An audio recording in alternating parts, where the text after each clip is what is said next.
Hello. Hey, everybody. Welcome to the open floor. I'm Kyle. I'm Remy. Today, we're going to be talking about sandwich culture, our consistently falling bars of acceptability. So, Kyle, explain to me this phrase you termed, this term you coined called sandwich culture. So, sandwich culture to me is the epitome of our low bars of acceptability for a number of reasons. One, sandwiches, pretty terrible for you. Too much bread, too much processed meats, too much whatever. Sandwiches in general, not all that good for you. But despite that, we have a notion of the gourmet sandwich, A la Panera Bread.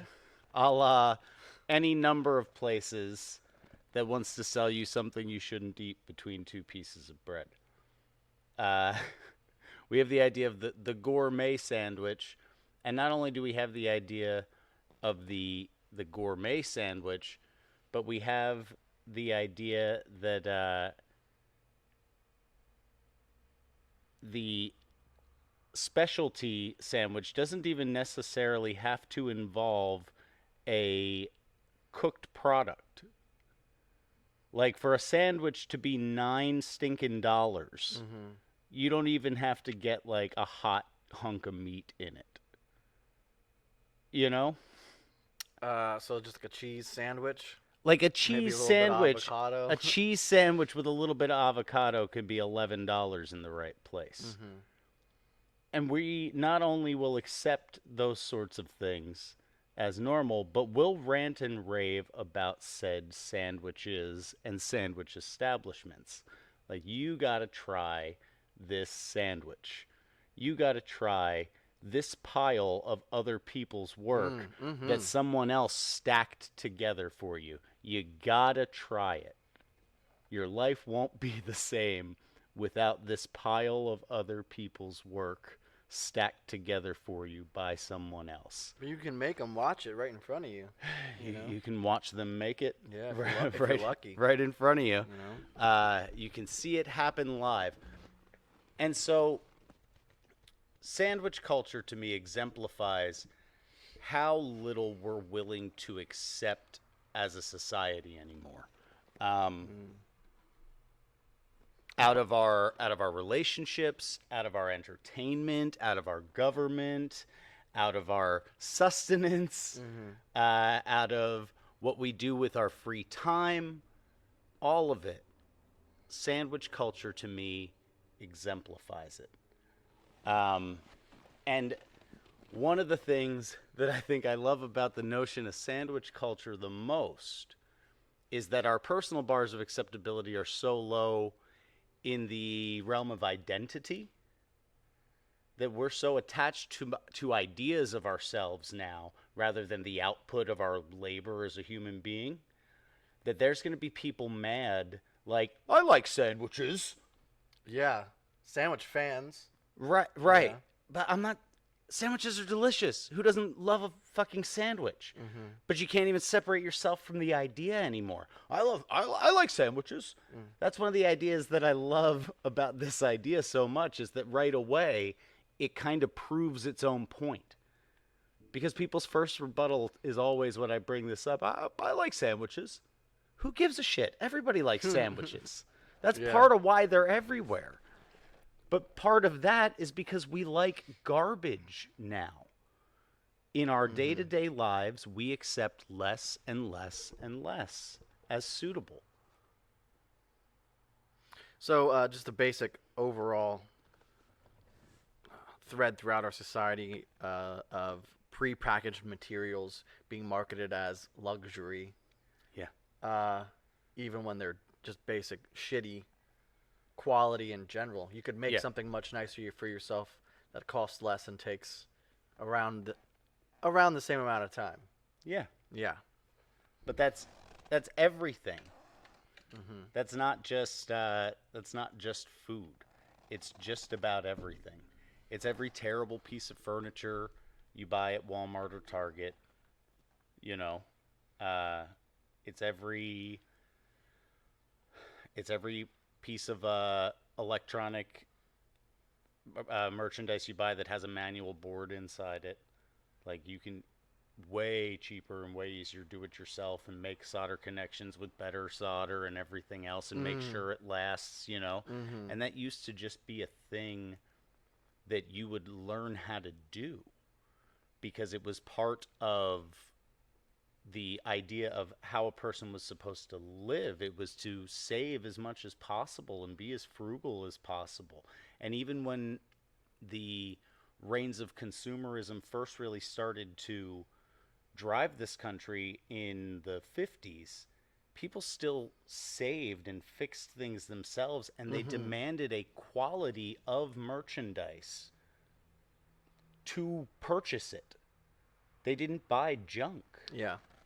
And they certainly didn't buy junk they didn't need. That's half of the retail outlets in the country now. Not just junk, but junk that you and they both know you don't need. Yeah. And since everyone knows that, it's $1. We've brilliantly marketed unnecessary items and assets and just things in general. I mean, to be fair, how much in most people's day to day lives actually are necessary in one way or another? Or it's just something we like to have. So, why do you think you like to have it so much? Why does a person strive to make some money and use their work to then buy someone else's work, which is of poor quality? I don't I don't think they've ever considered it why they're doing it. Yeah.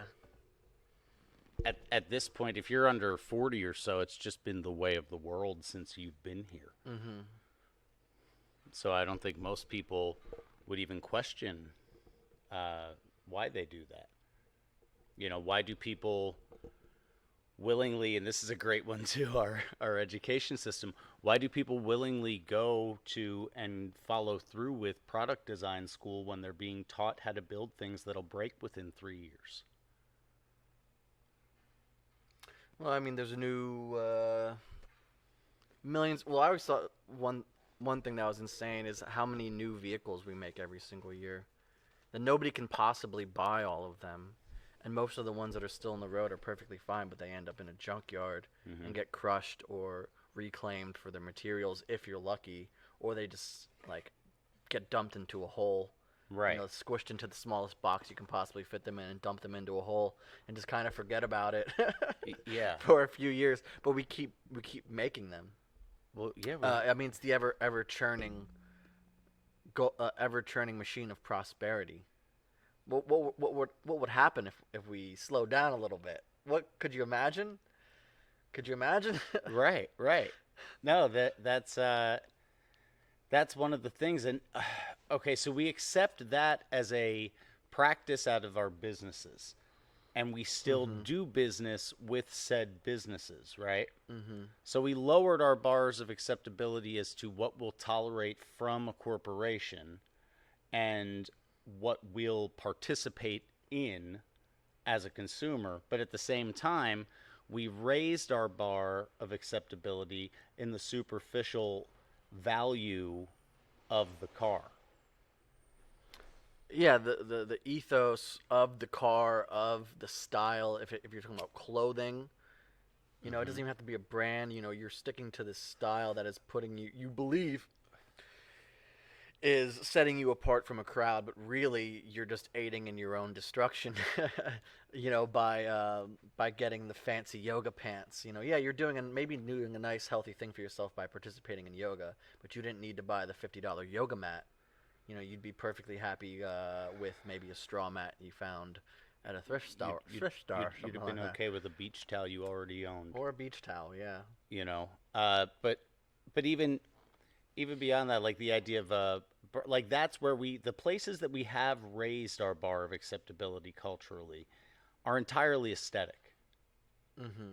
And it's not even necessarily that they're all good aesthetics that we raised our bar for, that we shoot for, but it's all aesthetic. There's nothing functional or formative now that we aspire to be.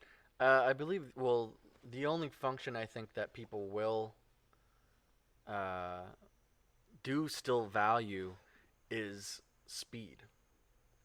If this thing will help you get to the point of its goal faster than the other thing, people will, I think, buy that, and that is a somewhat positive quality. Yeah, I It mean, can be argued that it is a if you're positive talking quality. about tools, if you're talking about Tools, speed thing that's if you're up, talking or about motors in vehicles, it's a bad idea for most people. Most people yeah, can't handle yeah, speed. but that's also still evident in the motor and the automobile industry is that cars now have more horsepower than ever on average. Hmm. We are driving faster and faster, but we're not actually driving faster. We're just getting to the speed limit or wherever we're driving faster. We kind of topped out. They've done the good studies on people's driving habits, and for the most part, the roads in America keep people around 80 miles an hour. No one really goes too much faster than that because then accidents increase, people die, they slow down. Hmm. Uh, so that is over the speed limit in most places, but your Kia Soul is getting you there faster now than it ever has before because they're putting turbochargers and everything. They're making it more efficient. For whatever reason, that is actually something that people seem to value is reaching the goal faster. Well, Even though they're actually doing less with our time. So, say you want a new cell phone because it has this great processing chip in it. But what are you using that processing chip for? You're using it to tweet. You're using it to right, take photos. You're using it to fucking Wikipedia something. right. You Unless know? you're producing a YouTube series from your phone, you're not using Yeah. the processing power it has Um, anyway. But that's like people value speed because we've devalued our own time so much that to be able to rub two nickels together, you've got to mhm. give a bare minimum of 1/4 of your waking hours to someone else, even if you have no commute. Yeah.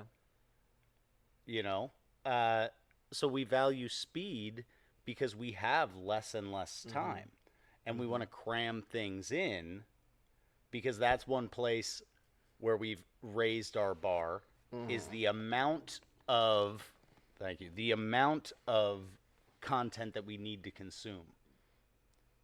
We have to Yeah. have more, Yeah. but the quality of it has gone down Well, and down and down yeah, I think consistently. information is a good place to talk about this because it's very important. The types of information that people are getting and the quality and volume of information that they should be getting. The volume of information we're getting now on a daily basis is insane. Uh, but the quality is less and less, and that comes back to something like Wikipedia, where it's an amazing platform. Don't get me wrong, but it's not always correct.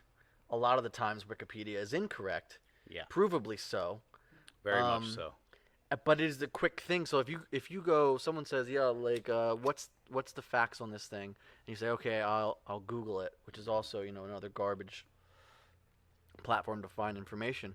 But so the first things that always come up is Wikipedia, and how often does somebody click past the first fucking thing and actually find something that's worth Pornhub, reading? that's the only place. That's the Yeah, meme, yeah, you know?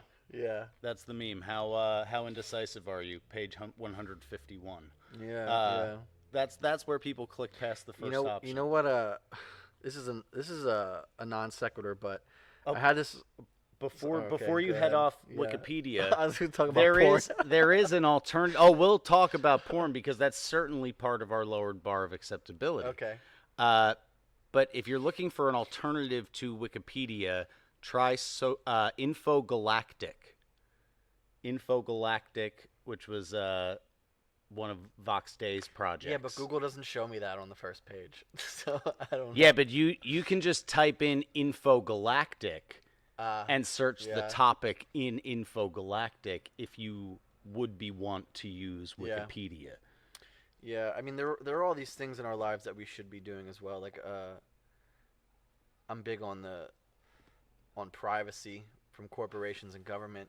yet I still use pretty standard browsers and search engines. I should only be using something like DuckDuckGo that obscures your information. It doesn't share it with third parties, but I don't. I don't. Well, even DuckDuckGo is relatively compromised as far as its search function is concerned, too, though. DuckDuckGo gives you the same sorts of left-leaning search results that Google gives you, too. So even in that aspect, like, it's still, you found some cover under the bridge or whatever, but you're still getting splashed up on. You know what I mean? I mean, there's just a serious lack of any type of moderate or conservative viewpoints in technology in general, for the most part, and that's a whole nother conversation to have on another episode, really. So, what are some other examples of? Well, you were about to go into the porn? porn. Yeah, we Sure, can we go can go right there. into porn and how that's certainly Yeah. part of our lowered bars of Well, acceptability. let's as go a back culture. to my childhood. Mm-hmm. When I wanted to watch pornography as a child, I remember when I discovered myself for the first times, and this is back in the days before Xfinity and even internet in the home. There was a couple channels late at night. Channel 13, I think, was one around here. Maybe some other, maybe Channel 69. How great would that be? But after like midnight, you could get scrambled porn channel. That was my first introduction to porn. But it was difficult to acquire. Like Sure. it wasn't. If I was 12 years old and Pornhub existed, you better fucking believe I was gonna be on there. Yeah. Yeah. Yeah. But it didn't exist, so I was watching scrambled porn on my television, and it's not very good anyway. It's very low quality, and maybe that is to to deter children. There was scrambled porn on my television, as I would say I started to notice it at the age of 8 or 9 when I first started being left home alone. So somewhere in the late 80s or early 90s, I found out about the scrambled porn channel. But otherwise, 12-year-old me, 1993, you had to, if you wanted to see live action people having sex, your parents had to own VHS tapes. Your parents had to own physical pornographic tapes and have them in the house, and you had to find them. Yeah, you're already breaking the rules by snooping through their shit. You're already breaking the rules, and then you got to rewind it to the right point, and all of that's put it back the right way in the drawer. You had to go through a lot if you wanted to see live action people having sex. Yeah, and the positions back then were so normal too. Even in pornography, I mean, it was more about premise. You'd be having sex with an alien, or you'd be having or Bigfoot would come out of the woods and have sex with you. It was more about the fantasy and the story, as opposed to just the extreme defilement that is porn this day and age. Yeah, I mean, it was obviously still loosely focused on said story, but there was there wasn't really so much of a thing as like a gonzo film until porn on the internet became more prominent. Yeah, I mean, it existed, but it was obscure. You'd have to find it through a friend who found it through a friend, kind of thing. Yeah, something without a story was and rare. I think most people, for that real gonzo shit, they didn't want to share it. There was more of a stigma around it, for sure, because it was harder to find in general, so you kept a thing like that secret. And societal norms were just different then, too. So if someone knew that, like, you were specifically looking for this, like, whatever, rape fantasy shit or something like that, you don't just come out and ask someone that in polite conversation. It's much different than it just being on the web. I think another difficult way to find pornography back in the day was just like, there was someone stashed a VHS in the woods in your neighborhood, and some kid found it and was like, "What the fuck?" And then every kid in the neighborhood got a few hours with it or something. It's really amazing how many stories of porn stashes in the woods there Yeah. are in this I area. mean, who do you think was But hiding their well, porn? well, here's part of that. I think until the late '90s, I Mm-hmm. would say, until the late '90s, when like the AVN awards and things like that started to be a thing, and Mm-hmm. porn started to mainstream a little more, you would have a very, very difficult time finding a woman who tolerated her husband having possession of pornography. Mm-hmm. So I bet there were plenty of dudes in suburban neighborhoods Yeah. who had some spank mags in the tree line somewhere and things like that because women used to not accept a man who consumed pornography Mm. because that meant that he was likely to be a cheat or a weasel of Sure. some kind because he put effort into defilement. I think now women would probably find it strange to find a guy who doesn't uh, intake any form of pornography at all. And isn't that telling? I mean, it Mm. was literally within my lifetime Mm-hmm. that it went from almost zero tolerance to utter shock if you don't partake. Yeah. That is that's not a lowering or fall, that's a plummeting bar of acceptability. But more women watch pornography than ever before now as well. Mm-hmm. We're so addicted to virtual relationships, and we're also convinced that all of our emotional trauma is so heavy that we can't face anymore, that so many people walk around choosing their loneliness over the possibility of being rejected because they have that voyeuristic pornography to fall back on, and assimilate human intimacy in one way or another. Mommy Pornhub. I just thought of that idea. That's pretty alarming, but true in a way. Where someone who's lacking intimacy, particularly men who lack masculinity and thus lack intimacy with women, uh, can get their intimacy from Pornhub, but they develop this relationship with the pornography, with the actresses, and just the pornography in general, where it's filling a role of both girlfriend and mother. That's Mm-hmm. pretty fucked up. Yeah, Whoa! Just thought of that now. Pretty it's weird. it's terribly fucked up. Yeah. And porn is so dangerous because it makes you sexualize almost everyone and everything. Like, you could be the most casual peruser of pornography one time a month, and Mm-hmm. you're still going to run into some sort of incest porn, be it step parents, step Sure. siblings, Mm-hmm. whatever. Some sort of incest porn is now mainstream. Yeah. It's very popular. Very popular. You don't have to go digging for something that you couldn't make. Yeah. I mean, people know that it's popular now, and they've remarked on it, but I don't know if there's been any studies done about why it's being created, and if there was a market before it was like there was obviously a market because it's taboo, but what is the real driving factors behind this prevalence in incest pornography? Is it the people wanting to watch it, or is it because someone started producing it, they got a bunch of clicks because it's taboo, and now they all the production houses, all the porn hubs, Uh-huh. they all make it now because it gets a click. Well, let's be realistic.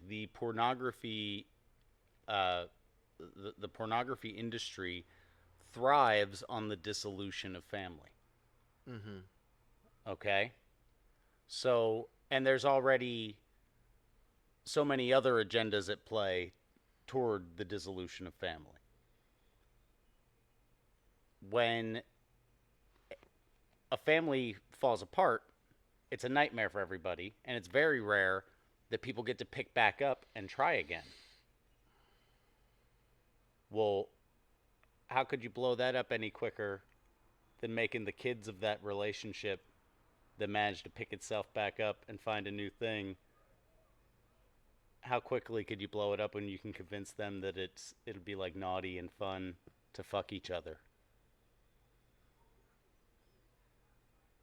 Is that good for that new family? No, they always They they rely always on it. skirt the line of acceptability now by using all the incest as step siblings. Hmm. All the incest is something like But that. even that would destroy a two sets of families trying to recover from trauma. Yeah, Even that would destroy I that. see what you're saying, but it's just thinly veiled incest, really. Hmm. Because how many people are watching that and now actually thinking about fucking their sibling? Far more than ever have before, for sure. They're they're less likely to feel ashamed about thinking it, and that's the danger. Yeah. Shame Yeah. is your body's natural reset, your brain's natural reset, your heart's natural reset. Mm-hmm. When you feel that, it's because you're not supposed to be doing that shit, and that feeling is so bad, it's supposed to make you want to never do it again. Mm-hmm. That's what it's for. That's why it feels the way it feels. Uh, but we've lowered our bar of acceptability there to the point where people are now addicted to shame, and that manifests in addiction to pornography. Because especially for uh, a man of fertile ages, to be watching pornography is having a fantasy about someone you wish you could have sex with, having sex with someone else. Mm-hmm. It's bare minimum. It's bare minimum completely voyeuristic. It's at worst a setup to lifelong cuckoldry. Yeah, cuckold by proxy for sure. Uh, and so what you're doing is poisoning yourself and shaming yourself over and over and over again, Mm-hmm. to the point where now when you're in, your mid 30s or something like that, uh, and all your other social values are starting to climb for the first time in your life, you have no idea how to capitalize on that in any kind of way Hmm. because you're addicted to the shame that comes with your pornography addiction. It's wicked. Yeah, I don't think most people really realize what's going on as well. Well, I think if they looked into, and I don't have any of that stuff on hand for this because I didn't, I figured we'd touch on porn, but I Mm-hmm. didn't think it'd be like a focal point so much. But the pleasure centers of the brain that are triggered by opiate use, by certain methamphetamines, same ones being triggered by pornography, by watching pornography. It's the same pleasure centers uh, being triggered Mm-hmm. and releasing the same dopamine, the same serotonin in the same kinds of levels Mm-hmm. that's released for the dope fiend that finally gets their hit. That's likely a link between a lot of this sandwich culture shit. Is getting something for nothing. We've devalued our money, we've devalued our time. So getting your sandwich for basically all you do is the most you have to do is ask, and even nowadays you can just order the shit from your phone. You have almost zero human interaction. Uh huh. Um, Well, in Pennsylvania, we love to get them from gas stations where you press buttons on a screen yeah, and you don't even talk to the person until they call your number. right, yeah. You You don't even have to make accept eye being contact. called out as a number Yeah, and being handed a sandwich by someone that you didn't speak to before that. it's extremely convenient. It's But extremely it's pushing convenient. us more and more towards antisocial behavior. Yes, and it's so far away from like a natural relationship with food Mm-hmm. too. Besides that, Mm-hmm. another area Mm-hmm. where our bar of acceptability has fallen greatly. I mean, it wasn't like for most of the country until the 40s, a supermarket didn't really exist. Yeah. Outside of like larger towns and cities, a supermarket didn't really exist, and you shook the hand of everyone that produced every bit of food that you ever ate. Mm-hmm. That's disappeared in 3 to 4 generations. And even the pornography thing, right? Consider that it was illegal to show frontal nudity in movies in America. It was 1965 until the first movie with frontal nudity could be released to the public. Is it a natural progression? Is this what people want? Because we're all complicit in it by participating in it. The super. Okay, so it starts with something like a supermarket. It's fantastic to go and get varieties of food that you wouldn't normally be able to acquire. Sure. The supermarket is amazing. It Yeah. really, really is. Yeah. Walking through a fucking grocery store is mind blowing. Who would argue with that? Yeah. Right. So it starts there, but then it's going to keep progressing. Mm-hmm.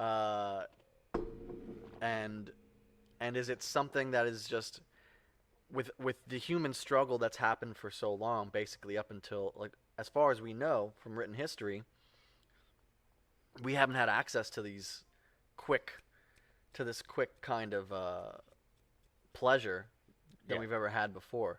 So there may be something in our genetic makeup where it's like if we're gonna take if we're gonna have this opportunity, you might as well take it because it may not be here and it hasn't been here for a millennium. Well, it's not that it hasn't been here in millennia though, because every empire has had its spike in instant gratification culture for its time period. Mm-hmm. So there's nothing new under the sun. What we're doing here isn't any different as far as our self-centeredness and our valuing feeling better over getting better, Mm-hmm. and wanting to have things the moment we want them, and having our whims be attended to, is something that occurs in every prosperous society. Mm-hmm. That comes along with prosperity. People trying to fill their time often try to fill it in awful ways. And especially at this point, like when I was born, most of the factory jobs had already started to leave. And by the time I was in my mid-teens, they were pretty much gone. So unless you were the type that was going to physically build houses, Mm-hmm. you couldn't find a job making anything. Yeah, there aren't many options presently in most metropolitan areas to have some kind of manufacturing job, anything like that. Right, right. So if idle hands are the devil's plaything, and even your employed Mm-hmm.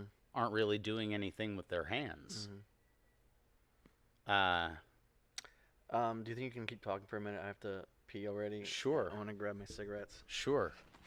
I'll keep it going. So no, it's all right. So it kind of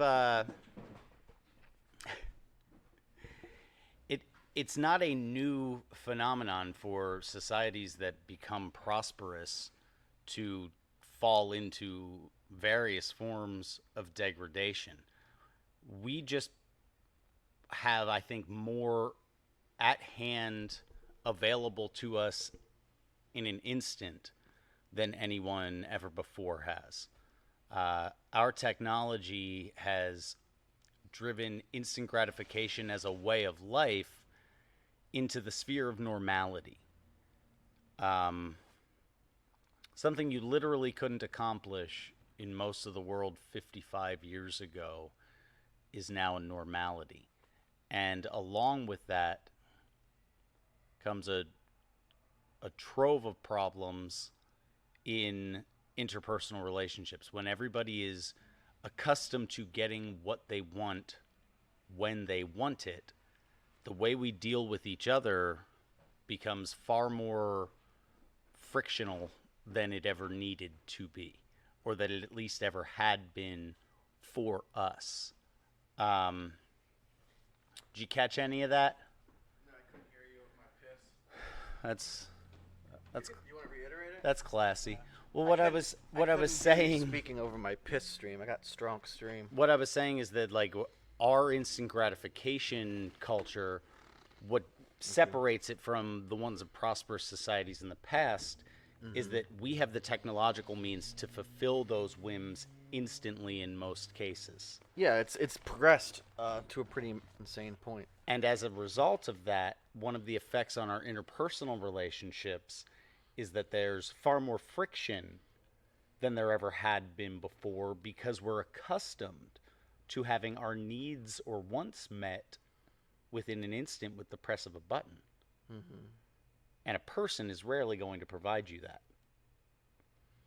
No, people are tough work. Tell Right. you what. Right. Tell you what. Yeah. So do you have what comes to mind of past societies going through similar phases, I think everybody kind of thinks of the Roman Empire. Hmm. Do you have any other examples? I'd like to hear some if you have the knowledge on that, because I think I can bring up some shit about uh, the Romans or the Greeks or the Macedonians, something like that. Maybe even some Persian stuff.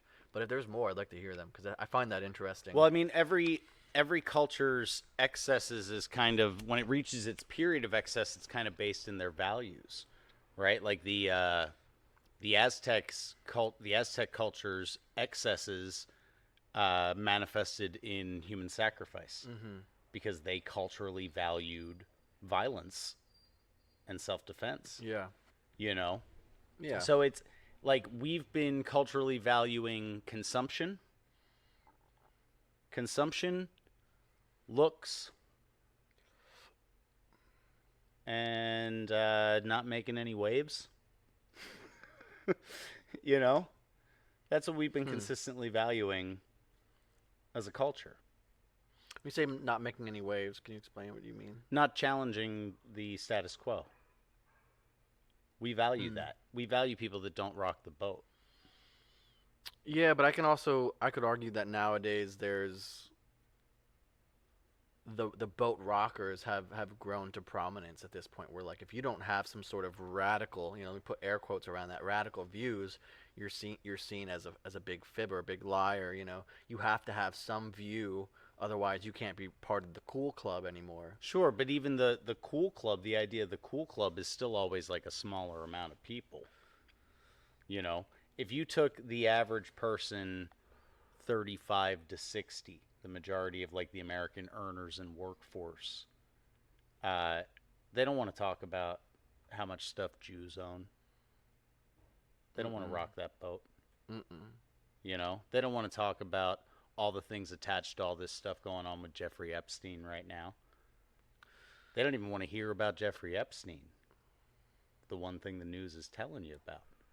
You know, Yeah, the like coverage is pretty low for what it there is, is. I think, in younger people, there is a value in rocking the boat, but that's true. That's been true for younger people since we've had a media culture put upon us. Mm-hmm. You know, since we've had that teenage rebellion culture instilled here for the last 60 years, younger people wanting to rock the boat has always been in our lifetimes, but it's never been culturally valued.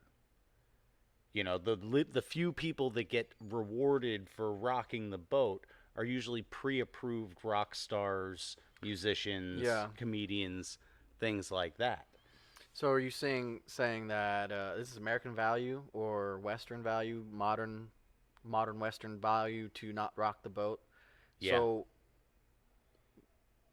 so that means that in the past there was more value put on people who did challenge the status quo. But I'm not sure if that's really accurate. No, no, no. I don't think. I don't. I think that's been the way. I think Owen has that like broken down kind of nicely. Mm-hmm. Owen Benjamin's like, look, white people, we operate through social shame because we prefer to not use violence. So we operate through social shame, and so ostracizing people for rocking the boat Mm-hmm. meant in most cultures that white people came from, you were dead in the winter. Sure. Yeah, the winter argument's pretty strong there. So you value not rocking the boat because you need your community to survive. Yeah. So now as our communities become more disparate and more virtual and things like that, there Mm-hmm. may become a greater societal value on rocking the boat. But if you ask right now, if you polled, a large enough portion of people about how they feel about Antifa, what would you come back about 3% positive? I think it'd be higher than that. I think that if you don't give an explanation on what Antifa is, a lot of people uh, are pretty lukewarm, but that's too much support in my opinion. Yeah. Because they don't really understand what it is. They think, what's Antifa? It just means anti-fascist. Okay, sounds good. That's literally as far as they've even thought. Uh, they haven't heard the reality behind their actions or behind what taking those types of actions and having that type of uh, uh, uh, structure of ethics, what that would lead humanity to in general. It's like a movement without any real end game. Like, what do they think is going to happen when they succeed? Someone else within their party will then oppress them. Sure. You know. Sure. I think if you just played 3 of the most recent clips about Antifa activity in Portland for the average person on the street and said, "How do you feel about this group?" most would react with disgust. With some form of disgust, because we don't value that. We don't value that. People don't want that in their town. That'd be an interesting experiment. I mean, it all depends on demographic and geographic location. There's definitely some places that are much more supportive of that in general. Sure. But even Well, I there's think cultures that are more supportive of mob rule violence as well. Yeah. Like with what Los Angeles is experiencing with their police department right now. I am unaware. There's 4 groups of Mexican gangs operating within LA sheriffs right now. I'm not surprised. Yeah. It seems like something that, say Mexican Mafia, X, Y, and Z, whatever these gangs are that have been operating, modern gangs in general have been Hispanic or African American, like the Bloods and the Crips. But in modern Western America, like California, etc., the most popular gangs are all Hispanic. They're all South American, Mexican. Yeah. So, and they're extremely well organized and powerful, and they have lots of money. Well, and think And about they how have Mexico's own police forces run. Sure, right. So roving gangs So they've within been a here. gang. They've been here since the 70s, the 80s, really establishing themselves in the community. They actually have strong familial bonds between them. Like not every, but many, let's say, Hispanic sheriffs in LA County likely have gangbanging family. And they're going to humanize that family because they've gone to barbecues and shit with them for their entire life. So it's of no surprise that they'd be infiltrated. I mean, all these it's places. well beyond that, where like these cats are blatantly brandishing tattoos of their affiliation in their in uniform. That's interesting. But that's how low is our bar of acceptability when our law enforcement is willingly showing that they are gangs, and Well, we accept that.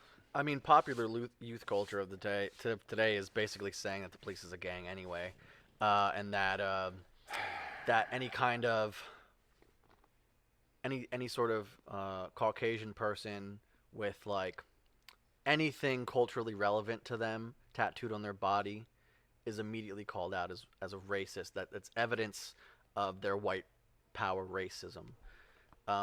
So, as far as they're concerned, if their brother-in-law or whomever wants to put some kind of gang tat on their body, they probably see it as acceptable as well. Yeah, I mean, you can justify anything you want, but Sure. I'm willing to bet if you pulled up requirements for such and such police force Being a gang is not one of them. from 1982, tattoos would have been off the list in a lot of cities. Yeah, I don't know. I mean, That's not the image, because even until the late 80s, early 90s, tattoos were seen by the majority of the populace as thuggish. And Sure. for people who had given up on life and didn't want to accomplish anything. It was seen as frivolous and stupid and not celebrated by most people, because it is kind of frivolous and stupid. I agree, and I have quite a few tattoos, and I do realize how much of a waste it is really in general, because, I mean, think of what a tattoo is. You're marking your body with something, but what does it cost to get that? A little bit of time, a little bit of pain, and money. So why are you using this time and money and pain to put an insignificant mark? What is, at the end of the day, is really an insignificant mark on your body, when you could put that energy towards something useful, anything useful, work, family, anything. There's so many options you could do. Sure. Well, tattoo artistry to me is another sign of low cultural acceptability. Um, oh, wrong one. Sandwich artist, tattoo artist. Are they similar? Kind of similar, aren't Sort they? of similar. And here's the thing. It's not that tattoo artists aren't talented. Yeah. It's not that they're not talented. It's that that outlet for them to make a living Mm-hmm. with their talent Mm-hmm. is almost like welfare to most people. Where your motivation to go further than that Mm-hmm. in anything other than your field now is almost completely Well, sapped. you can look at many examples of people who are relatively good artists but have relatively little direction in life. They open a tattoo shop, and then all of a sudden, literally within a year, they gain a lot of wealth and clout within the community. Mm-hmm. But if you think about where that wealth has come from, it's mostly come from people who aren't really doing anything positive with their time to Right. begin with. You know, they're wasting their time going to get tattoos. So you're profiting off of somebody wasting their hard-earned money. Yeah. You know, and the most base argument is, well, they were going to spend it anyway, Sure. and I'm good at tattoos, Sure. and I like them, so I'm just going to participate. Sure. And so there's no real. I'm not criticizing the human being for being the tattoo artist or for getting the tattoo, but to be honest about what it really is important, and it's something that we lack today in general conversation, and I think in mindsets when we're talking about our relationships with the world and with other people, separating criticism from a personal attack is actually pretty rare these days. Yeah. You know, like I have Yeah. tattoos, and I realize how stupid a lot of them are. I'll likely get more. It's not going to stop me, but I Uh-huh. can still be honest with myself and say, maybe next year. Yeah. Much like the trivia buff that knows they know a bunch of useless shit and say it out loud continues to learn trivia. You know, people are going to waste whatever they're going to waste, however Yeah. they're going to waste Yeah. it. The the not being able to separate themselves from the idea thing, it's always going to come back in this. And that used to be a thing that you couldn't do publicly. Like people would tell you to knock that off. It's not about you right now. Can Sure. you just Yeah. and that used to be like a standard. Mm-hmm. That wasn't something reserved for the exceptional thinker. Well, I think it stems from childhood and being, my own anecdotal evidence is like I may have suffered some slight level of abuse in my life, but there was still an aspect of being protected in a way that I think previous generations were not. Mhm. So, for example, a kid say a kid's at a playground and that kid's making fun of other kids, saying something less than nice, being a jerk, and then all of a sudden someone's a jerk to them, and then that kid says something obscene and runs away. Well, you could dish it out, but you couldn't take it yourself. Right. But that type of idea that starts in childhood is growing into adults, and I think it's Sure. from this protection, I think, of children from tough ideas. Of course, children should be innocent, but they shouldn't be free from punishment. Right. They Healthy, shouldn't be- constructive punishment, I think, is sort of lacking. Well, I think there's an element of overcompensation at play too, Mm-hmm. because I was like the first generation where mom wasn't always home. Mm-hmm. A child with mom home was always more protected than these kids now are. Okay. Always more protected. And they weren't protected from tough ideas. Mm-hmm. You presented your children with moral challenges on a day-to-day basis through chores and regimentation and things like that, right? They were protected from filth. Yeah. Now we protect them from adversity and we protect them from criticism because of our guilt and how little time we're actually there.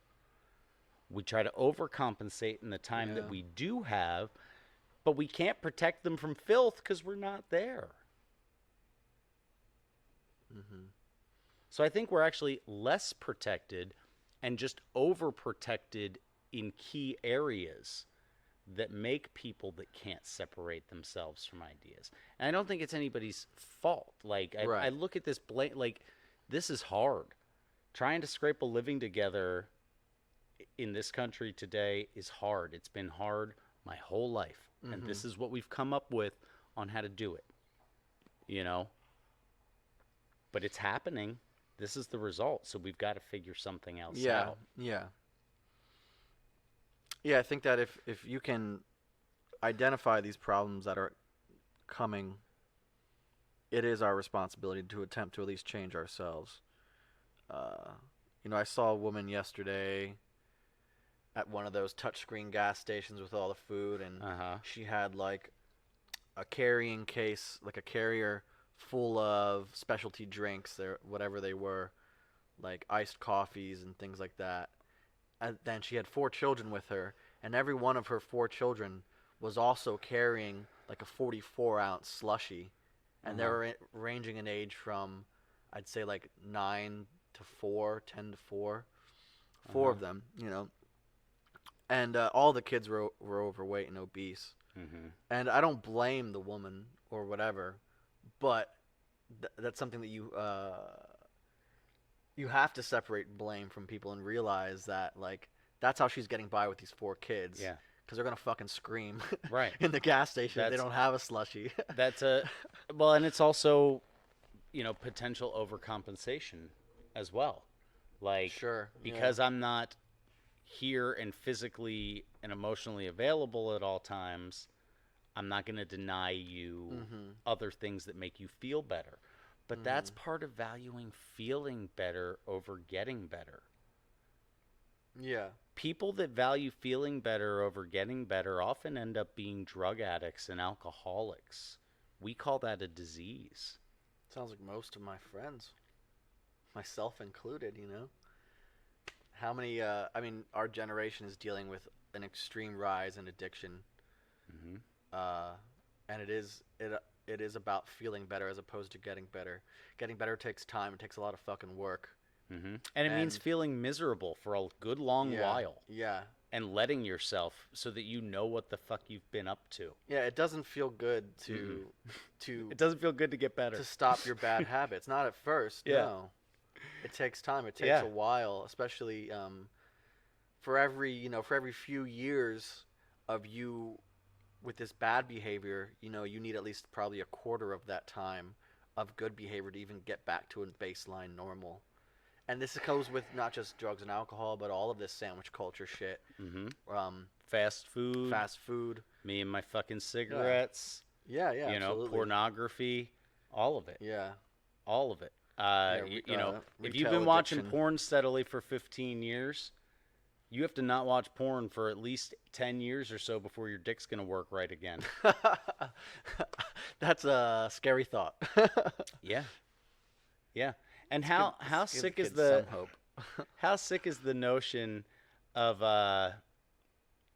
we've got porn on demand, we got boner pills that anybody can get just about anywhere at any time and right? Yeah. But if your dick isn't working, if you need an outside stimulation for your dick to get hard, you're not aroused. You're forcing yourself into an aroused state to achieve an end that you don't even technically desire based on your current physiological state. You don't even want the nut.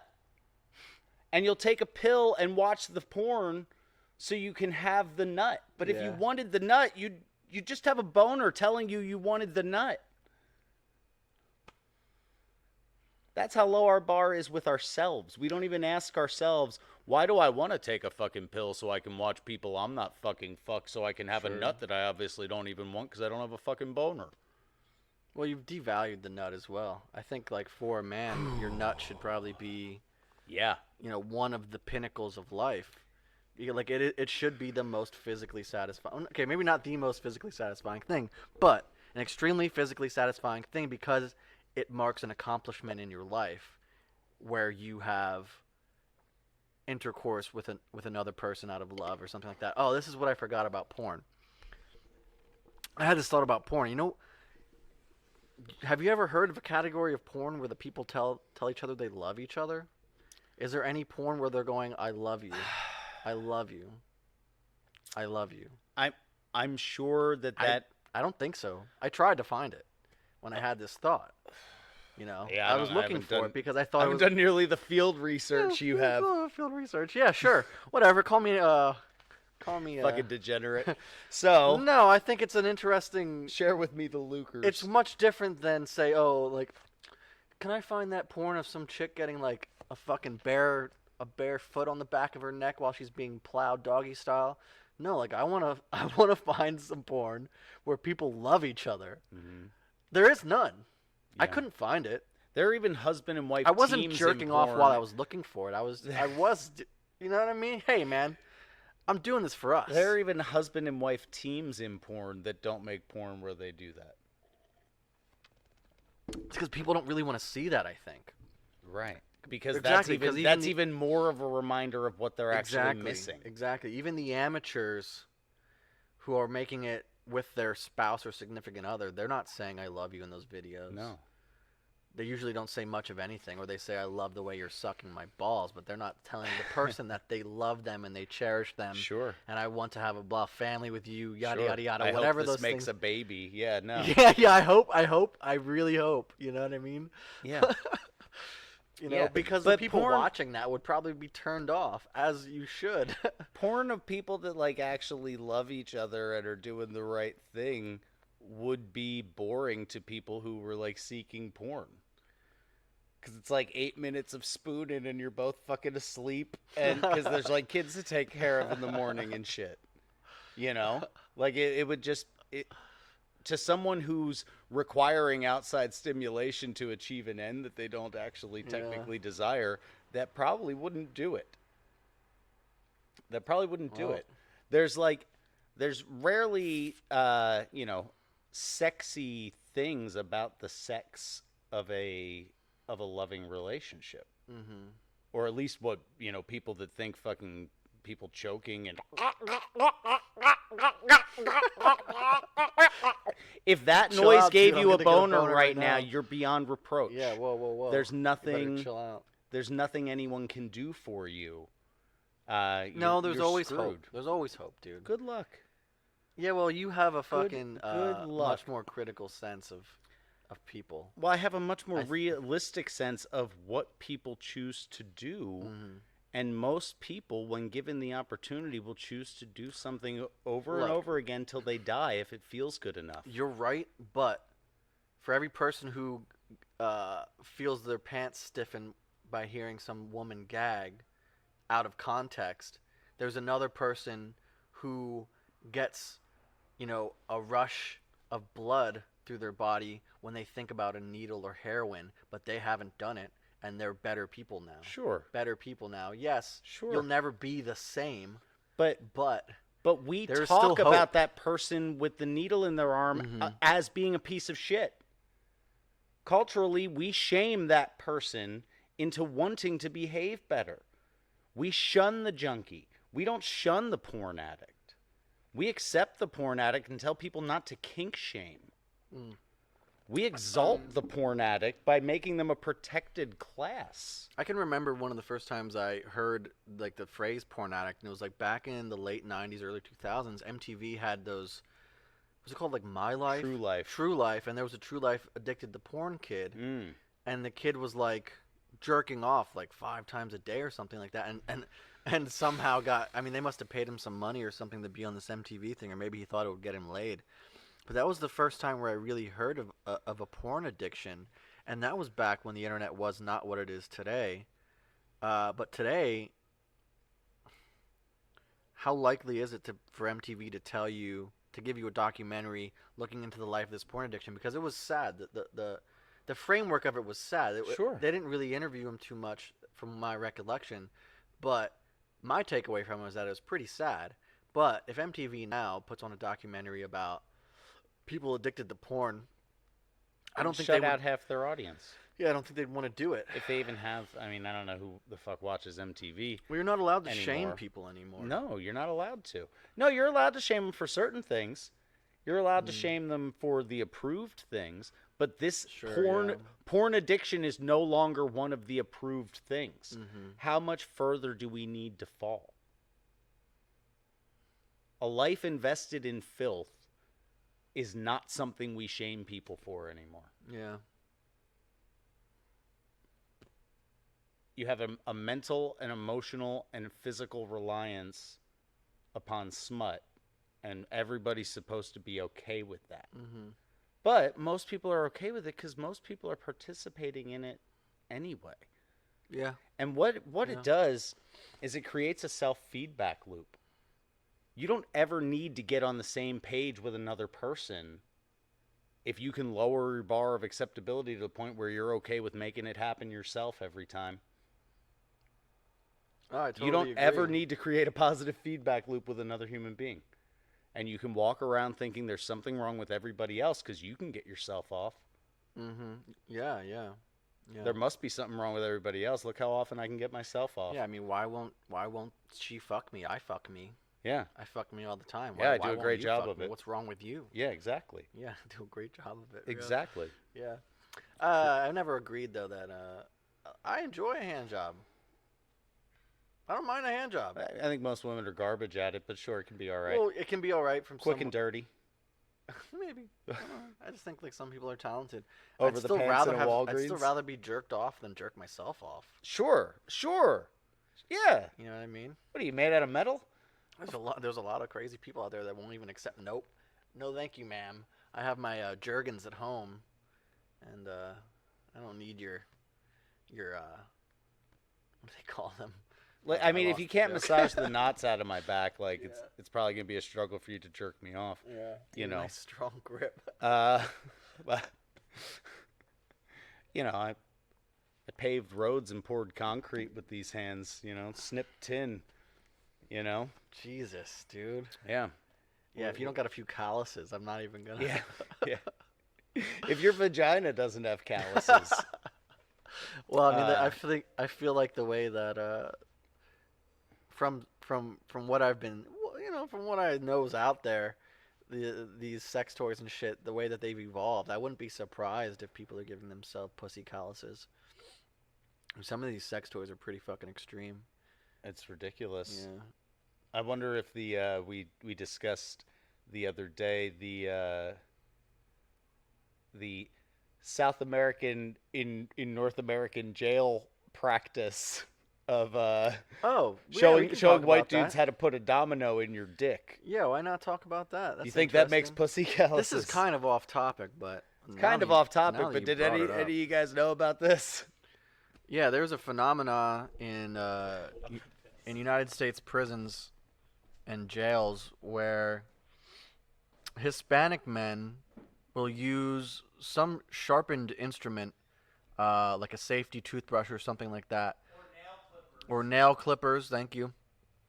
They'll use something sharp and cut the skin in the top of their penis, and then insert a domino, and then just let the skin heal, and then you have this domino inside of your dick for the rest of your life.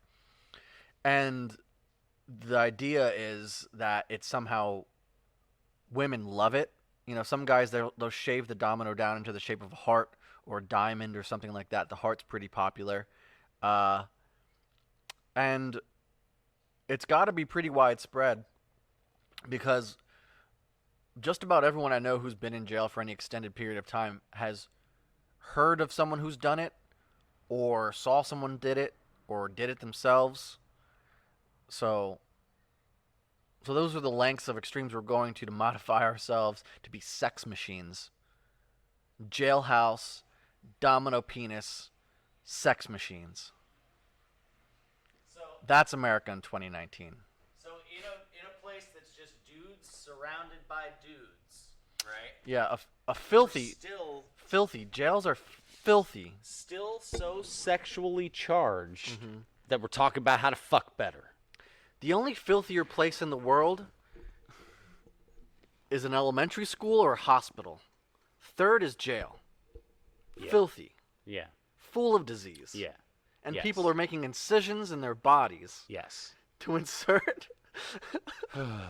like a non-treated ceramic object. To fuck a hypothetical female better. Because she's hypothetical. Yeah, she's not in there. Yeah, I always say, like, whether or not you're guilty, if you're in jail, you deserve to be there. Now, while we have this sandwich artist graphic up here, this, I think, is a great little play on just about everything. You know, last episode we talked about music, and towards the end we talked about current music and how garbage it is, right?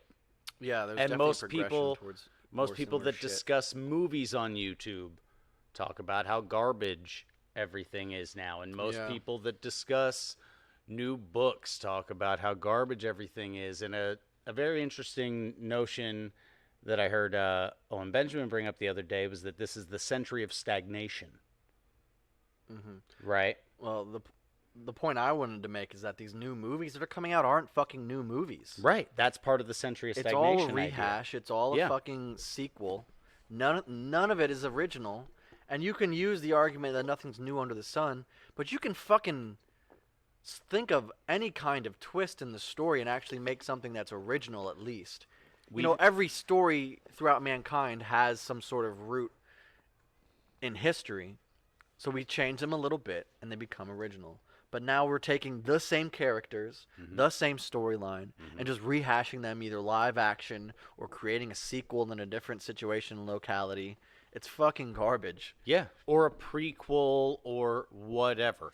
And part of that has to do with the way that the industry now functions, because the cost of making a movie has become so bloated that studios can no longer take risks on a movie failing.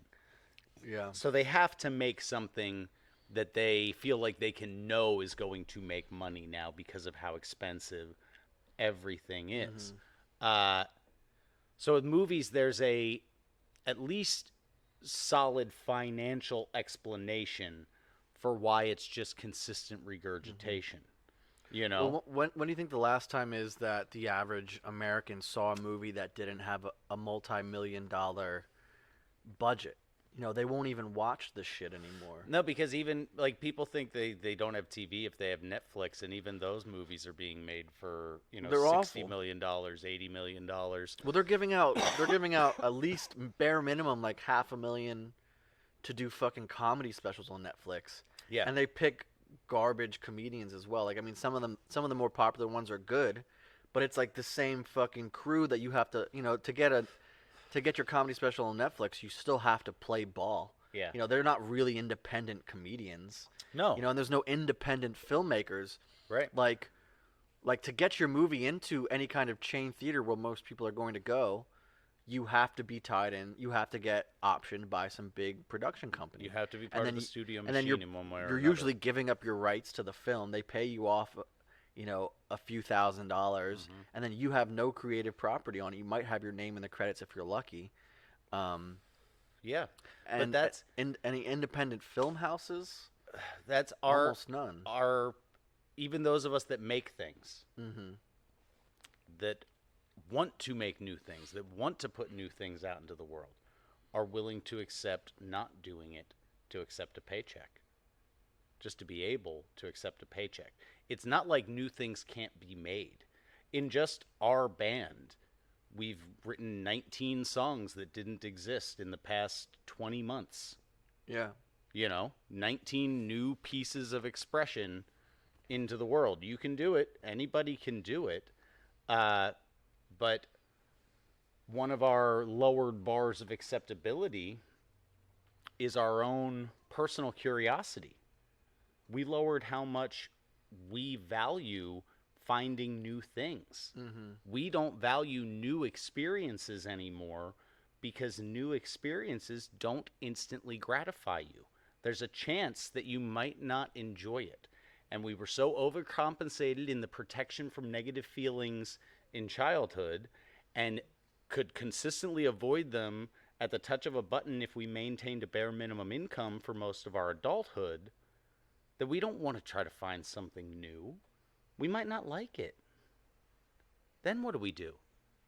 It'll take me 35 seconds to know whether or not I like this, and I don't get that back. I could have been jerking off then. I know I like that.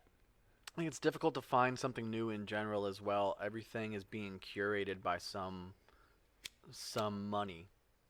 Money is curating what people are consuming as well. So music, how often is somebody just willing to go see a new band they've never heard of? Very rare. But you'll go to what's basically a chain concert venue and see the thing that's been promoted by the billion-dollar promotion company. It's Chuck E. Cheese for grown-ups. Don't tell anybody. Yeah. Shitty food that you overpay for, a bunch of flashing fucking lights, things falling from the fucking ceiling. It's Chuck E. Cheese for fucking grown-ups. Yeah.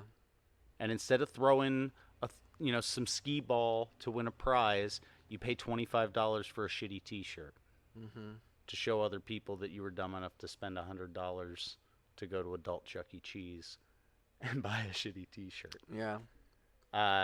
So I think our level of acceptability as artists fallen.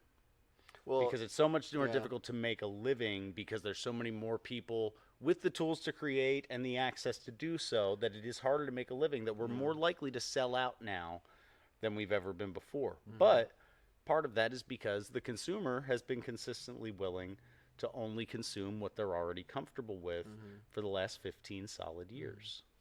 Well, there's the access to technology as well, I think, has pushed some of this. And what I'm getting to with this is the actual skill of many performers and bands that are becoming popular. You only really need a laptop and maybe, you don't really need anything. You can program all of your music now. You don't have to actually be able to perform. Yeah. You can sing if you want to, but think of how many popular performers and singers these days actually aren't good singers. They're not very talented singers. Their songs just follow some formula that's extremely catchy and people get into it. They have all pre-programmed tunes and melodies and sounds. 20 years ago, we started to accept that our famous singers can't sing when auto-tune started hitting every pop song. Yeah. When we were purposely auto-tuning everything, that was setting the notion that your famous singers don't need to be able to sing. That's how low our bar is. Our famous singers don't need to be able to sing. So get out there and listen to some original music. What can you really do? I mean, even the people who like to go out to local music, what do they pick normally? They're going to see cover bands of things that make them feel comfortable and familiar, and they know the words, as opposed to learning the words of something new. Yeah. Or taking the risk of just being disappointed and saying, I don't like this. Yeah. That's okay as well. But we can't see, that's part of the curated life, right? The curated life. And I think actually this one ties in pretty good to the curated life. You're being handed the sandwich over and over and over again. You're being shown the sandwich over and over and over and over and over again. So why would you go to the little hole in the wall that's run by the little old lady in the kitchen and you don't know what's in there when you're being shown the sandwich over and over and over and over again, and you like the sandwich. Yeah, I know I like the sandwich. You like the sandwich. And, how are you going to find out, like, oh, there's a new band that's going to play this thing. All their music is probably available online. How many people are going to find out? How many people are going to take the next step in finding out whether or not they even want to do it? By just going and clicking a link. Yeah. That's how That's how much we demand our satisfaction. But Hmm. we're satisfied with less and less and less and less. Well, the access to that satisfaction is right there as well. It's not difficult to click the link Mm-hmm. and go, and that's another problem that comes with people wanting the satisfaction of knowing that they have the availability to attend something as opposed to actually attending it. You have so many good events that happen at a grassroots level, and getting people to actually show up and participate and pay the door cover or tell their friends about it. Don't just hit, maybe or whatever the fucking term is on I'm Facebook now. interested. Yeah, I'm interested. I'm interested. I'm interested in a lot, Mm-hmm. but if you're not going, you know, Yeah. you just But fuck off. but that transfers to the artist, performer, promoter level too, because the artist and performer and promoter knows that they don't honestly engage with a Facebook invite, and yet they still consider it promotion for their event. Mhm. Mhm. How Yeah, do I you would say that justify like that? Facebook promotion is still important in some scenes, and it works. Like it does work if you're hitting the right buttons and you have this sort of enclave of people who basically already like some of the same shit. So you can push the buttons. You can operate on the media manipulation. You know, there's manipulation in that as well too. Like promotion and marketing is a lot of manipulation about human emotions. Mm-hmm. So you can tag in, you can tap in, and say, well, I'm gonna make, I'm gonna do all of my edits this way. I'm going to make all my promotions like this. I'm gonna bring the same band back twice a year because I know that's gonna get people to come, as opposed to Sure. trying to curate actual new and fresh ideas and new and fresh sounds. Yeah, absolutely. Well, and artists not being in control of their own uh, live performance schedules is huge into the perpetuation of the same acts being recycled through an area over and Mm-hmm. over and over again. And not only that, but acts too similar to said act appearing at the same venue in the certain time frame and things like that Sure. keep so many things from even having the potential to perform Mm-hmm. in certain venues. There's a whole lot at play there that helps keep the same cycle of these 40 bands are the big bands, Yeah. and they roll the fuck I around. think there's a new wave of agoraphobia going on too that is like not really being talked about.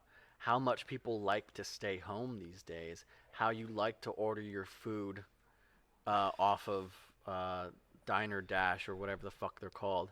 You Uh-huh. like to go. You like to get in your Uber and sit in the back seat and don't say hello. Don't have the person talk to you. Yeah, Uh, five-star rating if the Uber driver's silent has been a meme for 2 solid years. Right. So why Yeah, go out to the concert? Why go out to the show in the park if you have to be around human beings and you don't like yourself? So right, why would you like other people? right. You know? Mm-hmm. No, it's very very true. It seems like the only things people will gather for these days are gigantic music festivals where they know they can do drugs, Hmm. and like furry conventions, anime conventions, cosplay conventions, that type of shit. Where it's like the stuff you know you already like, and you get to live just that and immerse yourself in only what you enjoy. That's the things that people are willing to leave the house to do and associate with strangers Mm. within. But those strangers, at bare minimum, share at least the common interest with the thing you're fanatical about, whether it's electronic music and doing drugs or dressing up in costumes or comic books or whatever. So you have common ground with them before you even leave. Hmm. You know that. Yeah. You have common ground with them. And so that seems to be the types of things that people are willing to get hype about and are willing to uh, grassroots promote and things like that. But it's it's so many niche virtual communities that occasionally come together in physical community. Why am I seeing the similar thread of debauchery through these things as well? Furry convention. Mm-hmm. the anime. I Yeah. recently learned about this anime thing. I don't remember the name of it, but like that fucking Belle Delphine girl does it, where it's like a weird hentai anime thing where like a girl will cross her eyes and like drool, Oh. and it's like a really niche like fetish. But what I'm saying is like, how can you get around any of these communities without somehow swimming through the debauchery? You know No, what I mean? you can't. So is that what's getting people to congregate Yeah. again? Yeah. Complete hedonism. Yeah. Complete hedonism is what's letting people like, and it doesn't like cosplay isn't an inherently wicked action, Mm-hmm. right? But just the Yeah. idea of an extended period of time in complete immersion in only what you enjoy, that's degradation. That's the ticket. That's the ticket to not being able to have a healthy relationship with anything else. Mm-hmm. How do you draw someone out of the house to do something new? I mean, how do you get yourself out of the house to do something new? I When's the last time you did something new? the last time I did something, you mean besides learn all this shit and you know what I mean? Like my adventure is learning a new tool and learning how to use its function. Sure, yeah. I mean, in the last year, I've learned how to edit video, how Mhm. to mix and master audio, Mhm. how to run all this streaming stuff. Mhm. That's that's my something news at this point. But I lived a ridiculously debaucherous life uh, for like 7 solid years, where I would tell myself I was going to do something new, but really what I was going to do was do drugs somewhere new. Mm. Damn, that's a good point. Do drugs somewhere new. I That was could going to be go on a do t-shirt. drugs somewhere new. Hey, you want to do drugs somewhere else today? Yeah. Yeah. Yeah. Yeah. And even things that I innately enjoy, right? Mhm. Like frisbee golf. Going to play a new frisbee golf course was like, oh, I never did drugs at this place Mhm. either. Yeah. Even something as harmless as fucking froth, I could turn into debauchery. And that would get me out of the house. That's a good point. And I'm not nearly as internet addicted as people 10 years younger than me. I don't own a smartphone, never have. Mhm. Oh yeah, I'm on my smartphone all the time. All the time. So I'm not as addicted to I get my instant gratification the old ways, the ways that like you knew were hurting you from moment one and you still kept doing it. Mhm. You know? If I want instant gratification, I smoke. Uh, I don't like click links to I get my I almost gratification. feel I almost feel incomplete if I don't have, 8 things in front of me Mm. to select from at any given time and pick up and put back down. And that could be, the tabs on my computer. That can be the media I'm watching. Like if I'm watching a movie, Mm-hmm. I'll pick up Mm-hmm. my fucking phone, Sure. and be like reading something on my phone or something like that. Sure. Not paying attention to one or the other, really. You're not So, giving your full attention to just about anything. You might yeah. have a person next to you, they're doing the same thing.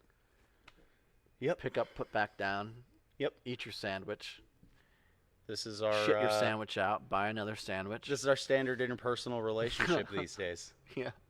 Two people stuffing themselves in proximity. Yeah. And it That's doesn't the have to be standard food. It's interpersonal not relation- food. Yeah, Most of it the time. doesn't It's have to not be food. It doesn't matter. It's a pile of shit that isn't yours that someone else put together for you and told you to enjoy. Hmm. Whatever that pile of shit is, whether it came from fucking Subway and you think you're eating fresh, or whether it came from whatever network that says watch dangerously and you think you're doing that, Mm-hmm. like it doesn't fucking matter. Mm-hmm. It's a pile of someone else's work that more often than not happens to be shit that gets stacked Yeah. into another pile by someone else and sold to you. But like we got all these bumps on the log that won't leave the fucking house, right? Mm-hmm. But people still have like friends that when they do occasionally leave the house to go do the same thing or go do drugs somewhere new, it's with these other similar bumps on the log that won't leave the fucking house. Our acceptability of what makes a friend is so low now. How Mm-hmm. many people do you know that complain about their friends as much as like people used to complain about, an unruly animal or a kid that wouldn't, do their work or something. Like they complain, but they have no obligation to these people. They just accept that like my friends are shit and I'm going to complain about it, but I accept that these are my friends. Well, I think the binding ties between the friends are usually something weak anyway. Doing Mhm. drugs together, Mhm. participating in the same fandom, Yep. something that really has no consequence. Whereas opposed to uh, somebody who you're striving towards some goal with, even if it's not something super serious, but you're creating something, even if you're getting together to do something like play a sport, you're probably less likely to shit on that person because you want them to continue striving towards getting better at that sport, or let's say you're making music together. Hmm. I mean, that's a bad example because people talk shit on their bandmates all the time. Yeah. Yeah. But like some people talk shit on their bandmates all the time, but music is one of those things where if you're not talking shit on each other in person about your performances, you don't get better. Yeah. So you Mm-hmm. have that's an element of Mm-hmm. collaborative effort in a lot of things, you Mm-hmm. know, but there's no collaborative effort in cracking cold ones with the boys. There's no thing you're trying to produce in Yeah. cracking cold ones It's with just the show up boys. and don't be a drag. Those are the only rules. Show up and don't be a drag. Hey, Yeah. you get off of my cloud. Yeah. Over and over and over again. And so friendships are based on like instead of I really value what you bring to the world as a human being and how you treat people and la la la la, you're into the same method of defiling yourself as I am, and you don't want to be called out about it, so you won't call Yeah. me out about it. Yeah. Yeah. Eat your sandwiches together. How many people do you see show up in public together, right? Mm-hmm. And then surrounded by people that they know, they'll greet people and hug everybody like they know them, but then they'll sit down together somewhere and get their phones out together and not even be together Yeah. in that place anymore. They left the house together to not be together. So many of us are guilty of this. Myself included. What do you, what are we doing? What how can we expect anything else out of our relationships when that's how Mm-hmm. we treat them ourselves? Mm-hmm. And this is all part of our bars of acceptability. You know, uh, Having a lot of friends was not a thing that had cultural significance until a bunch of television shows about fake high schools where having a lot of friends was really important became really important. It started with like Dobie Gillis, and then it worked its way up to Saved by the Bell, where popularity became valued. Hmm. That people didn't care about having a lot of friends. I mean, you still had the homecoming queens and things like that back in the day. Sure, sure, you still had those things, but the homecoming queen didn't get to walk around at 23 saying I was homecoming queen and expect that to still be value Yeah. in most places outside of like insane Texas football towns and shit Mm-hmm. like that. And I don't mean insane like everybody there's crazy, just people that have a fanatical cultural following for one aspect of a thing. Yeah. Maybe that flew. But it didn't matter. Having friends didn't mean you were valuable. Mm-hmm. And if you were really lucky, uh, until the era of what's become modern suburbia, if as an adult who was married with a family, if you had any friends, Mm-hmm. if you had people that you spent leisure time with, if you had leisure time, you were very, very lucky to be able to spend it with another adult Yeah. whose company you genuinely enjoyed. Well, I say if you take the average person today, someone who has a lot of acquaintances, maybe many friends, if they go out to a public event, they're getting hugs and high fives and how do you do's. You take one of those people and you explain to them what we're talking about, and you say, look, you know that these relationships are mostly just topical, and they mean very little. Mm-hmm. So you take a step away, and then what do you really have? You know, it's a scary thought for a lot of people. Sure. Where you then what you have is vacuum, right? Yeah. You are not filling your time now with the clamor of someone else talking at you Mm-hmm. or of thinking about what they're thinking Or and trying to act or accordingly. their drama. Or your own or your or- relationship right. to them, which is very insignificant at the end of the day. You then have a vacuum, and then you now have to fill that with something, and you are 25 years old and you haven't really done shit Right. besides But the things you were doing, which you've now decided were quite meaningless. you only have that vacuum to fill though if you're uncomfortable with yourself. Like this is part of why tattoos are so interesting to me, because they're at once an example of both a lack of self-confidence and vanity at the same time. Mm-hmm. Look at me, Hmm. but I need to add something to me for you to look at me, because me isn't enough. I think that's an interesting dichotomy that actually is that's pretty common now. Yeah. That look at me, but I'm also avoiding being looked at. Well, because we've raised a full 2 generations now of people that can't say, "Look at what I made." Mm-hmm. Yeah. They can't say, "Look at what I made," and not only can they not say, "Look at what I made," they can't even say it to their neighbors because they don't know them. Mm-hmm.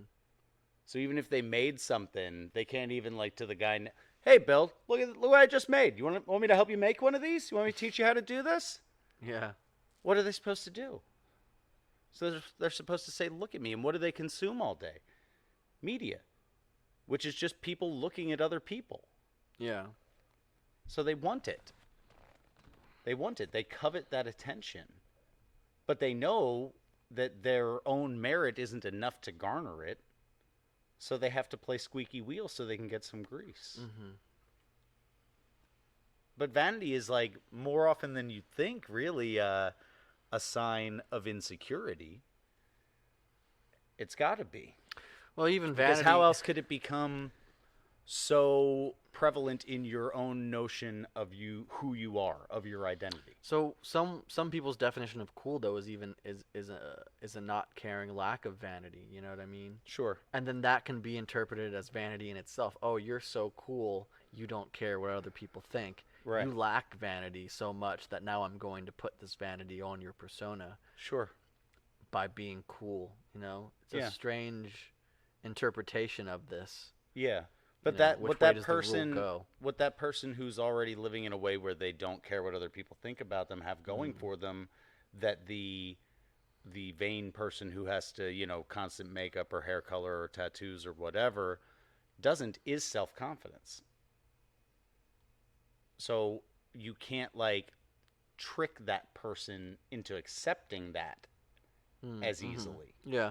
You know, if somebody's being truly authentic and comfortable with themselves and they're not worried about filling a vacuum, like I've said before, if I could build a best friend, I'd just build a me that's like lived other places and had different experiences, and I'd hang out with me. I don't have That's to pretty creepy. I don't have to fill that void. Whatever. I know what I Jerk like. yourself off. I know what I like. You know? Would you daisy chain? Would I daisy yourself? chain my clone? No. Like, I don't daisy chain myself these days. You know? Okay. So, maybe Dutch Rudder. Maybe Dutch Rudder. Otherwise, miss me with that gay shit. So, is there anything else you'd like to touch on? Well, Deep. not just in the friendships, but the next step in relationships. Mm-hmm. The next step in relationships, and we touched on this a little bit in the last episode when we talked about the polyamory movement. Sure. Our acceptability, our level of acceptability for our intimate interpersonal relationships is at an all-time low. But yet there's this interesting dichotomy at play where women's expectations of a man, hypergamy is at an all-time high.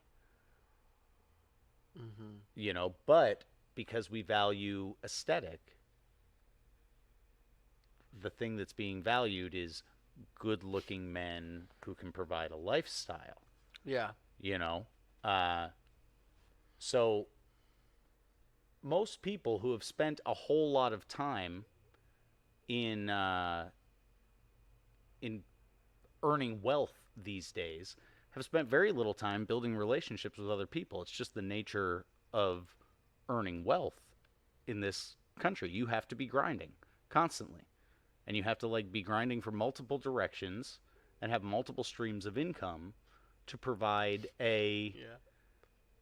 to provide a an appealing lifestyle to Uh-huh. someone else. Yeah. But that means your interpersonal relationship skills are probably lacking outside the boardroom, Absolutely, yeah. you know?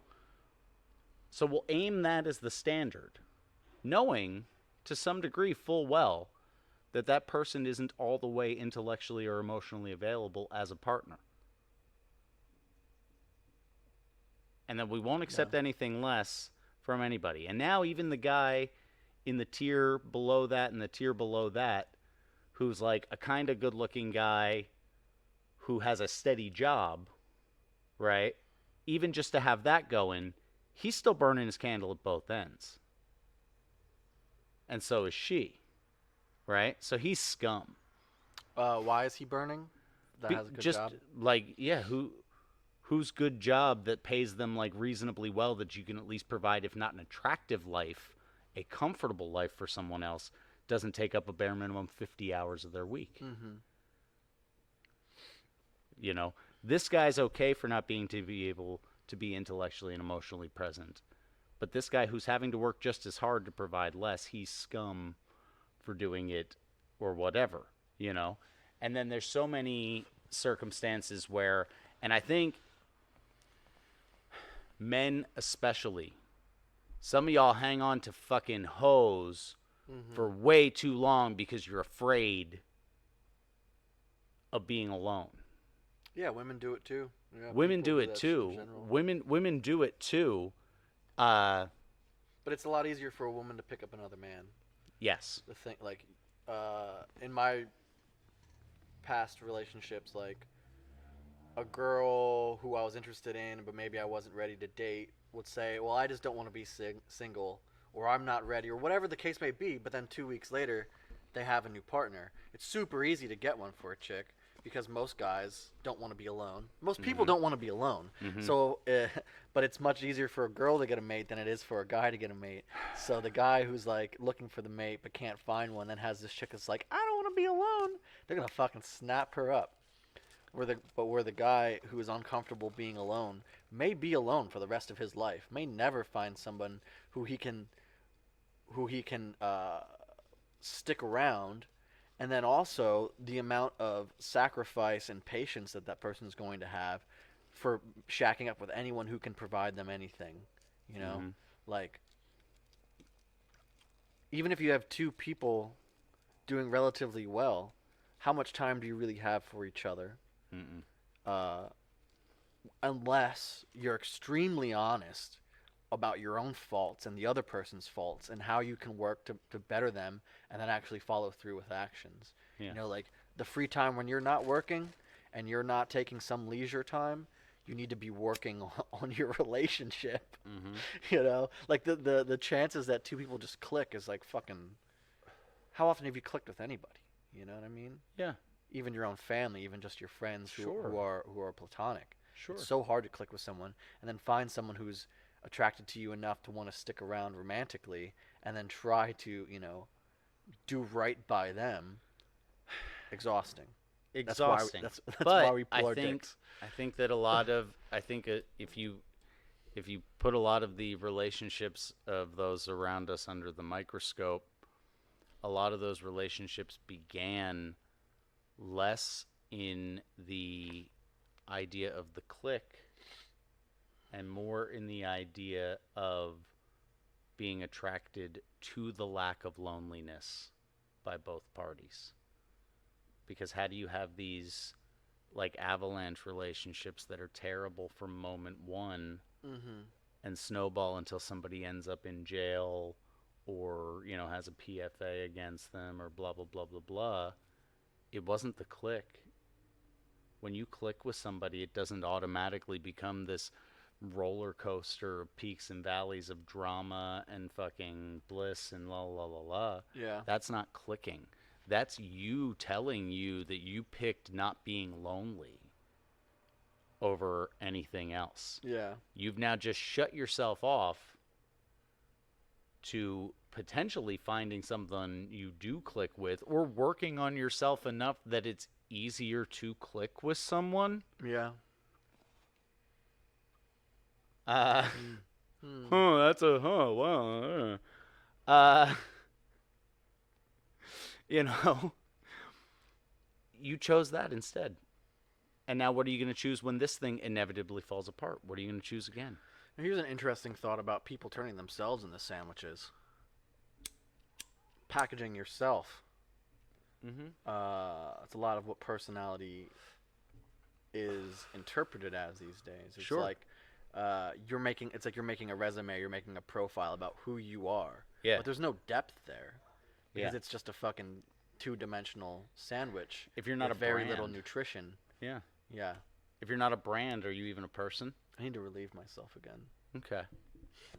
If you're not a brand, are you even a person? That's part of it, packaging yourself, right? Yeah. But even part of the notion of an individual branding themselves, whether it's an Instagram model, a YouTube content creator, whatever, even that's usually a pile of other people's work put together on top of you on some, by someone else. It's these shoes matched with these pants, matched with this shirt, matched with this hat. It's all a pile of somebody else's work that's your brand. There's very few people that can manage to brand themselves as themselves. That doesn't really get to happen. And it's so interesting that internet drama culture, everybody's always surprised when somebody turns out to not be who they portray themselves to be in their content or whatever, or on their social media or whatever the case is. But they weren't presenting themselves. They were presenting their brand. And that's why you knew about them in the first place, because they had packaged enough of a brand together. The brand is the human sandwich. Think about the Instagram clout chaser, right? It's literally a pile of someone else's work. It's these shoes with these pants, with this shirt, with this belt, with this hat, with this necklace, with this watch. And then I think the defining touch on most of these clout chasers is, what would you call it? A lack of humility, maybe, where you're willing to throw caution to the wind and run with it. Mm-hmm. And then that's how you spark your bullshit. Because look at all these people who become famous for clout chasing. It's like, yeah, like a normal person who's wearing the shoes and wearing the hat and doing the thing and doing the other thing, most people wouldn't. Why would you show that to the world unless you're throwing all caution to the wind and you're giving up a bit of yourself so that you can now attain this popularity that you wouldn't normally attain? Because normally, if you're actually doing something that was just awesome, why would you go out fucking telling people anyway? You would just do it. Yeah, I mean, most people like to keep the awesome shit to themselves. For the most part, they like to keep it for themselves. But this idea of the human as brand, that's a pretty low bar of acceptability. You're more than a brand. You're more than an image. You're more than that. Mm-hmm. And we act like you're nothing if you don't have that. But in fact, you're so much more than a brand. Even if your brand ultimately performs a task that's a net gain, and you're still more than the brand. Mm-hmm. So it's an inversion where we propose the idea of having a high bar for yourself by aspiring to build your brand. But really what you're doing is aspiring to be less than what you really are. Yeah, it's an interesting way to look at it. I don't think most people see it that way. Of course not, because they want the gratification more than they want the truth. Mm-hmm. you know? Uh, like, it's pretty clear if you spend any time on the internet that most people would rather be right and win the argument with something untrue than just know the truth. Most people care more about being right than they do about finding out the truth. And if you need any better example, just go to any slightly politically charged Facebook post comment thread. Mm-hmm. People like to be right. Well, what we like to be right about the most is the choices we've been making. Because even if we know they're wrong, we've been justifying them to ourselves over and over again to keep making them. Yeah. So when someone's faced with the truth, they don't want that. They're not right. They don't want to be told they're not right. They can't stand that. Mm-hmm. They can't stand it. For a person to be a brand, the idea, some animals in the rafters. The moth in the lights sounds like a mouse scuttling about the rafters. It's really wild. So the person attempting to be the brand, right? This person must do what is seen as cool and then appeal to masses. Mm-hmm. But as soon as you appeal to masses and you get mass appeal, you now have lost your uniqueness and you are no longer cool. Right. But you are a brand. Right. You know? So it's that, you know, that loop of like kind of shitting on yourself constantly. Mm-hmm. And I think that's why it's so common for somebody to start out a normal person, become a celebrity, and then turn into something that they've never even, you know, is not them. Right. It is not their name. Now you are this brand, this identity. Yeah. Yeah, it's terrible. Hmm. It's terrible. It's part of why, like in the last episode, I talked about how just the commodification of creative endeavor is disgusting to me. Like how much music were we robbed of by bands that became brands? Like, we already don't write songs like we wrote a year ago. You know? Mm-hmm. Other people don't progress. You know what I mean? Why the fuck does every REO Speedwagon song sound like an REO Speedwagon song? Why the fuck does every AC/DC song sound like an AC/DC song? It's not their capability as musicians. You know, and the longer you play an instrument, the more stuff you want to be able to do with it. The band becomes a brand. And now they can't veer from their brand. Niggas lost their mind for Metallica getting haircuts. Dudes couldn't even cut their fucking hair. You're not a brand. You're not a band anymore. You're a brand. Yeah. You can't cut your fucking hair? Dudes freaked out. Grown men were angry at other grown men about their haircuts. And metal was for tough guy culture. Isn't that nuts? You know what tough guy culture was in cities in the like 1930s? It was like dragging your gimpy foot to go work at the fucking docks every day and keeping your mouth shut about it because everybody's got problems. Not complaining because your favorite fucking your favorite band member cut his hair. Yeah. Even our tough guys have been faggots for 30 fucking years. That's how low our bars of acceptability have been.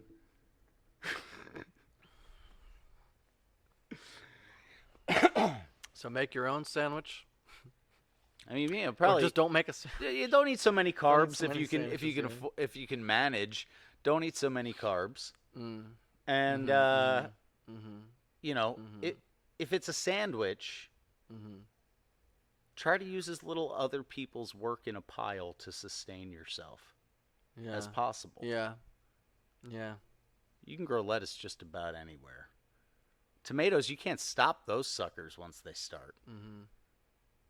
That's neighbor currency in all of Pennsylvania for 3 solid months. Tomatoes. Here you go. Yeah, a plastic shopping bag yeah. full of tomatoes every 4 days. Yeah, I can't eat all of them. No. Can't even make sauce out of them. It's too much. Right. Too goddamn much. Yeah. Making mayonnaise takes no time. Takes no time. Yeah, if you don't know how to do it, just Google it. It takes almost no time. If you have a whisk and a bowl, you can make it. You know? Mm-hmm. Stop accepting a pile of other people's work stacked together by somebody else as what you're supposed to use to sustain yourself. Whether it's food, whether it's in the content you create, whether it's in your interpersonal relationships, you know,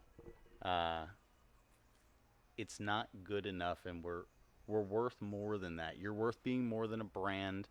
Your friendship is worth more than just not calling people out on their bullshit. You're worth more than being a co-signer to other people's degeneracy. You know, you're worth more than being a paycheck to a lazy partner. You're worth more than all those things. You're worth more than all of that. But our bar of acceptability is so low, and the things that we've been taught to strive for are such an inversion of what actually provides value to the individual's human spirit. Things that provide fulfillment are lame. I grew up in the sticks. I grew up in Boyertown, Pennsylvania.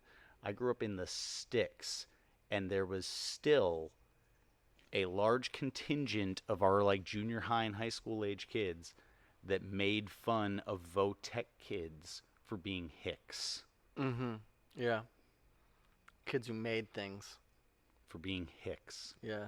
Look at you fucking losers trying to learn how the things you use on a day-to-day basis work. Fucking losers. Mm-hmm. But what the fuck were we doing? Getting high. Thinking we were friends because we were getting high together. Here's a thing that maybe everyone knows, but until another person says it out loud, it might not sink in. It's fun to do drugs with almost anyone. That's not a basis of friendship. Almost anyone is fun to do drugs with. Almost anyone is fun to be drunk with if you're also drunk. Yeah. Almost anyone is fun to drive 110 miles an hour with. You know, whatever dangerous, stupid shit you're into doing that's like excitement seeking or whatever, it would be fun to do that with almost anybody. So if that's what your basis of relationships is, that's a really, really low fucking bar. Because literally, a head without a body could fill the role in a lot of cases. Yeah, that's what a lot of people seem like they are. Well, we get a body without a head. Bodies without heads. We get bodies without heads because they're down here. Yeah, thinking bodies without heads. Yeah. A body without a head can fill the role, and more often than not, it does. Mm. Well, what do you think? True. We're pushing up on 2. It was 88 degrees up here in the studio when we started. Positively glistening. I've now got 9 layers of skin rather than 7, but 2 of them are naga hide. Yeah, I think that was pretty good. Curse me in my roofer shorts. Do we have a schedule for the next 2 weeks? What's going on in 2 weeks here? Well, for the podcast. What's going on in 2 weeks here, which will be, we're going to try to get back to Sunday again. Yeah, I'd like to. We're going to try to get back to Sunday again on the 28th.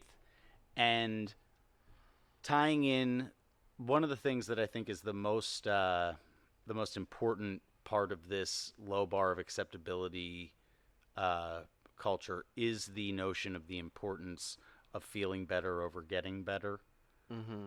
And so that is a topic that we can point out cultural trends where we can see the shifts start to happen and where they came from and why. So I want to dive way deep into the notion of, am I trying to feel better or am I trying to get better in the next episode? That sounds interesting. It's going to be a fun one, and it's going to be a deep one. We'll have loads of personal experience. Yeah. And relevance. Such fuck ups. And relevance to the topic. Yeah. Along with a lot of cultural data markers to go along with it. So yeah, that'll be good. So yeah, next one's going to be a barn burner. So come back and join us on the 28th for episode 6. Am I trying to feel better or am I trying to get better? And this has been the open floor. Thanks for hanging out. See ya.